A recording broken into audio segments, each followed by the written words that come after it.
What we're going to do at this point is we're going to test the thermostatic de-icing switch that's located in the evaporator. It prevents freeze up of the evaporator.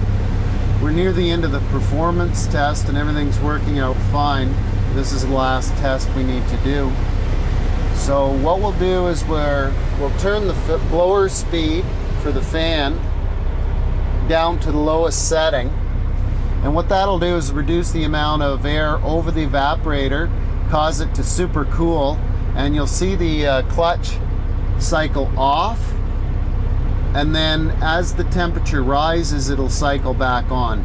It's set to open the clutch circuit at 31 degrees Fahrenheit, just below freezing, and then it'll close the circuit and turn the clutch back on at about 37 degrees Fahrenheit.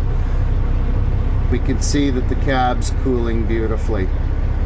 System's working fine, and our 15-minute performance test has shown that this cooling system is working as it should.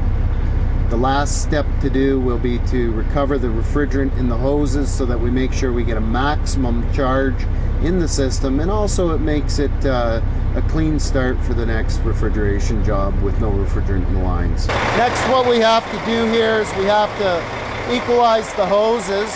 So what we'll do is we'll push yes, disconnect the high side hose. So that's what we're going to do over here. We can take it right off, or we can just simply back the valve out. We'll take it off in this case. And now we'll come back to the machine and we'll hit start. What it's going to do is it's going to draw all the refrigerant in the high side and the low side hoses into the system to give you maximum charge. So you'll see here now on the gauges, right now with the compressor running, the hoses are opened up to the system, and it's going to pull the refrigerant in. So the clear is complete, and we can press any key to end the cycle. What we're going to do now is we're just going to recover the last little bit of refrigerant that's in the system.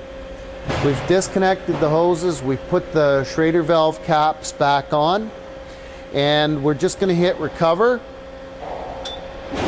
And what it's going to do is it's going to draw any refrigerant that's in the hoses back into the tank, zero the gauges, and give us a fresh start for the next diagnostics.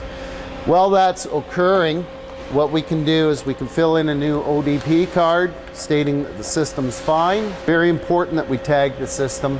Heavy fines for not tagging systems. As it pulls the last bit of refrigerant out of the hoses, it puts itself into a slight vacuum.